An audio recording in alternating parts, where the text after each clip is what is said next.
সেহরি তো খাইলাম, আমার কয় রোজা রাখ, বড় হইতো। আমি তো রোজায় রাখতে পারি না।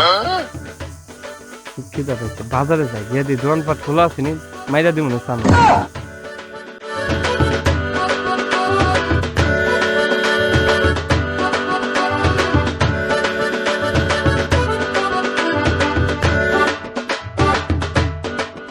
রোজার দিনে কি এত ঘন ঘন খিদা লাগে? এই মাত্র বাড়িতে অনেক খাই আসলাম, মানে পেটটা আবার খিদা কেমন জানি করতেছে। রোজার দিনে কি এত বারে খাওয়া যায়? মানুষে দেখলে কি করবে? দেখি বাজারে যাই, তা ব্যবস্থা করা যায় না।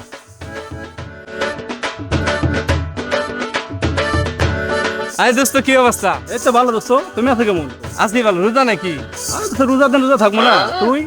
আমি তো ছোটবেলা থেকে রোজা রাখি, আমি এই পর্যন্ত রোজা একটাও ভাঙিনি। আজকেও রোজা। তেন কই যাস? তো বাড়িতে শুয়ে বয়ে থাকা ভালো লাগে না, বাজার যাই একটু সময় কাটে আসি। আমি তো বাজার যাইতেছি, তো চল একসাথে যাই। চল।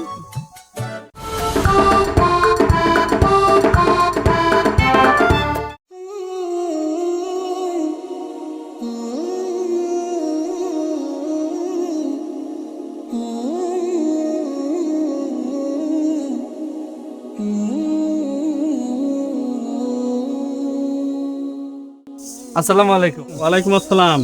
রোজা রইছো? নামাজ পড়ছো? তোমাদের তো তারা দেখি না, কোন মসজিদে তোমরা নামাজ পড়ো? আমি বর্তলা মসজিদে পড়ি। ও, তোমরা বট, এই জন্য তো তোমাকে দেখতেছি না। আমি তো জানি তোমরা রোজা থাকো, নামাজ পড়ো, কিন্তু তোমাদের দেখতেছি না। এই জন্য ভাবলাম যে কোন মসজিদে পড়ো। শোনো, এই 12 মাসের একটা মাস হলো রমজান মাস। এই মাসে ফজিলত হলো অনেক বেশি। আর রমজান মাসে এক ওয়াক্ত সুন্নত নামাজে, ফরজ নামাজের সমান পাওয়া যায়, নেকি পাওয়া যায়। তোমরা এখন তো 5 ওয়াক্ত নামাজ এই মসজিদে পড়ো আর রোজা রাখো। তাহলে ইমাম সাহেব যা বলছে শুনছো তো না? তাহলে এখন থেকে তোমরা এই মসজিদে নামাজ পড়তে পারবে। হ্যাঁ, ঠিক আছে বড় ভাই। প্রতি 5 ওয়াক্ত নামাজে কিন্তু জামাতের সাথে আদায় করতে হবে, ঠিক আছে? রমজান মাস এটা আল্লাহর খুব নিয়ামতের একটা মাস। এই মাসে থেকে নিয়ামত থেকে কেউ যেন বঞ্চিত না হই আমরা, ঠিক আছে? এটা অবশ্যই খেয়াল রাখতে হবে। রোজা রাখবো আর আমরা সবাই 5 ওয়াক্ত নামাজ পড়বো জামাতের সাথে, ঠিক আছে? ঠিক আল্লাহ। তাহলে ঠিক আছে, তোমরা কোথায় যাইতেছিলা? তাহলে যাও। আসসালামু আলাইকুম। ওয়ালাইকুম আসসালাম।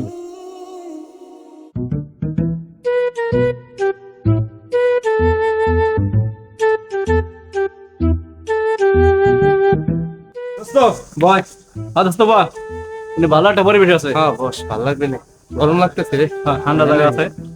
দোস্ত, হ্যাঁ, তুই তো ইমাম সাহেবের কাছে কইলি যে বটতলা মসজিদে নামাজ পড়ছো, তোর তো মসজিদের কাছে যাবো দেখি না। আরে নামাজ কি আমি পড়ি? রমজান মাস না, কোন রকম কাইতে আসলাম। তুই আর বুঝছ না ওটা। তুই নামাজ পড়ছ নি ঠিক মতো? নামাজ পড়ি না বেটা, দেখোস না? তুই তো এটা টুপি বুঝছ একটা না? লাগা গুলো নামাজে, আমিও তো তোর দেই না কোনো সময়। দোস্ত, হ্যাঁ, তো কাছে গেছিল কোথায়? আর কইস না, ওই এক বন্ধুর বাসায় গেছিলাম। উনি গিয়া, কালকে তো রোজার দিন, গেলাম, গিয়ে দেখি খাবার যা একদম করছে, বিশাল একটা খাবার করে একদম। তুই বুঝছ না?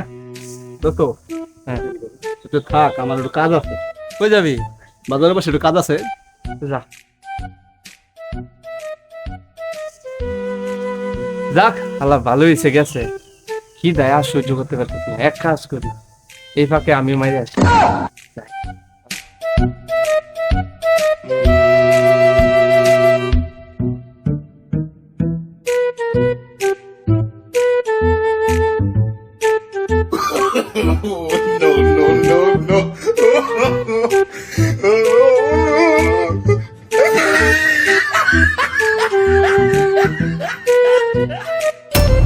দোস্ত, তুই এই জায়গায়? তুই দিন কইলি আইছিস, আইছিস রোজা রাখছ নাই? না দোস্ত, আমি আজকে টের পাই নাই। দোস্ত, তুই কটা আছিস রোজা? প্রথম রোজাটা রাখছিলাম কোন রকম দোস্ত, বিকাল বেলা আমি কই বাসায় কই যেটা দিন সাতটা বেজে ওইটা ভেঙে দিছি, আর একটা রাইনি। আরে দোস্ত, তুই আগে কবি না রোজা রাখছ নাই? না দোস্ত, আমি আর ভাবছি তুই রোজা। দোস্ত, আমরা যে রোজা না, কেউ যেন জানে না, না দোস্ত, মান সম্মানের ব্যাপার। তুই জানা না, যাবো না। বন্ধু আর রোজা নাই সবাই, দোস্ত না? তুই ওদের কাছে কইস না। আমি কম না, তুই খা। বলে খান, খা খা খা। এই যাও, দাঁড়াও। ইব্রাহিম আর রিপন না, ওরা এখানে কি করে? চলো তো। ইব্রাহিম, রিপন, চলো, তোমাদের সাথে একটু কথা আছে।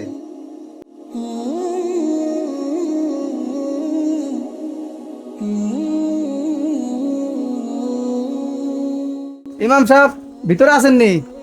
ইমাম সাহেব। আসসালামু আলাইকুম। ওয়ালাইকুম আসসালাম। কি অবস্থা? ভালো আছেন? ভালো আছো তোমরা? হ্যাঁ হ্যাঁ, আছি ভালো। তোমরা তো এখানে কি খবর?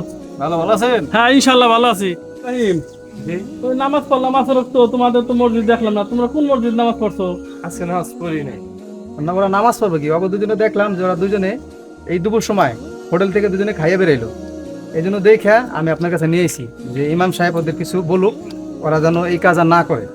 ওই জায়গায় আমি বলতে পারতাম, কিন্তু ওই জায়গায় অনেক লোক ছিল, ওরা লজ্জা পাইতো, এই জন্য আমি ইমাম সাহেব বলি নাই। ইব্রাহিম বাবা, তুমি আজকে রোজা রাখলা না কে বাবা? হুজুর আমি আজকে উঠতে পারি না, সেই খাইতে পারি না, তাই।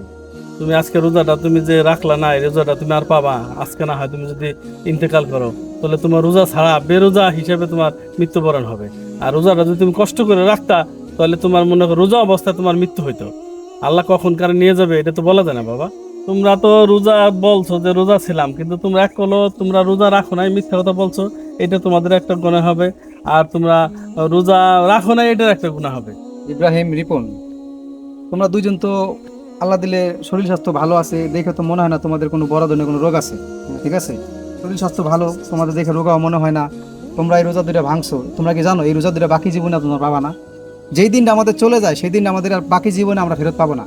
এখন থেকে আজকে থেকে ভালো হয়ে যাও, তোমরা রোজা রাখবা, 5 ওয়াক্ত নামাজ পড়বা জামাতের সাথে, মিথ্যা কথা বলবা না, ঠিক আছে? আমার কাছে ওয়াদা দাও, আজকে থেকে তোমরা কিন্তু পাঁচ ওয়াক্ত নামাজ পড়বা এবং রোজা থাকবা। জি হুজুর, আজকে থেকে 5 ওয়াক্ত নামাজ পড়বো এবং রোজা রাখবো। মাশাআল্লাহ, আমাদের জন্য দোয়া করবে। অবশ্যই ইনশাআল্লাহ, রোজা ভাঙবো না। ইনশাআল্লাহ তোমাদের প্রতি দোয়া রইলো, তোমরা রোজা রাখবা। আসসালামু আলাইকুম। ওয়া আলাইকুম আসসালাম। রোজাও রাখবো, নামাজ পড়বো, কোনো নামাজ আর কাজা করবো না। দোস্ত, দোস্ত, হুজুরের কথা শুনে মনটা নরম হয়ে গেল রে। হুজুর কিন্তু ঠিক কথাই বলছে। হ্যাঁ দোস্ত, নামাজ রোজা কিন্তু আমাদের জন্য এখন ফরজ, বুঝছো? এই রোজাগুলো গেল, একটা রোজা রাখি নাই, মরতে কিন্তু তোমার আমার একদিন হবে। আল্লাহ কাছে কি জবাব দেবো? এই যে খাইতেছি লুকায়া, কেউ দেখে না, কিন্তু আল্লাহ পাক তো দেখে। হুজুর ঠিক কথাই বলছে দোস্ত, আজকে থেকে আমরা রোজা একটা ভাঙবো না। তুমি কি বলো? আজ থেকে রোজা ভাঙবো না, আর কোনো নামাজও কাজা করবো না, 5 ওয়াক্ত নামাজ পড়বো আমরা, এবং জামাতের সাথে পড়ার চেষ্টা করবো ইনশাল্লাহ। ইনশাআল্লাহ। চলো দোস্ত। আপনার আমার আশেপাশে এরকম অনেক ইব্রাহিম রিপন আছে, তাদেরকে ভিডিওটি দেখার জন্য শেয়ার করে দিন। আর চ্যানেলটি যদি ভালো লেগে থাকে তাহলে অবশ্যই চ্যানেলটি সাবস্ক্রাইব করে রাখবেন। ধন্যবাদ, সবাই ভালো থাকবেন, আল্লাহ হাফেজ। আবার দেখা হবে কোনো নতুন ভিডিওতে।